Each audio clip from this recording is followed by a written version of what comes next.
Yulianda melaporkan tetangganya berinisial HF ke Polrestabes Palembang atas dugaan penipuan uang hingga ratusan juta rupiah.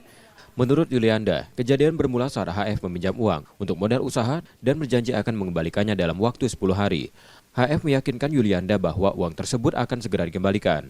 Peristiwa itu terjadi di Jalan Swadaya Pak Jo Alang-Alang Lebar, Palembang pada Sabtu 21 Desember 2024.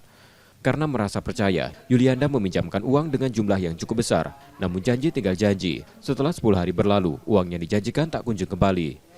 Yulianda sudah mencoba menemui HF dengan baik-baik untuk menagih uangnya. Namun uang itu dipakai untuk kebutuhan sehari-hari, bukan untuk bisnis seperti yang dikatakan HF.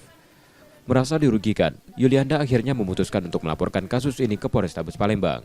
Berapa juta? 140 juta. Kira-kira cuman kronologis kejadiannya? Kronologis kejadiannya dia tuh minta modal untuk usaha gadai dia dan dana pinjam dia. Kayak itu nah, baru 10 hari pas ditagi, ya duitnya udah kate lagi dipakai dia tuh lah. Dipakai pribadi ya? Iya, udah diputerinnya. Kita kenal sama uangnya? Kenal tetangga, terus ya kami ngasih dia juga pinjaman tuh kan karena dia tuh juga ada usaha, Mas. Kasus ini kini tengah ditangani pihak Polrestabes Palembang. Yudi Kiswanto, Kompas TV, Palembang, Sumatera Selatan.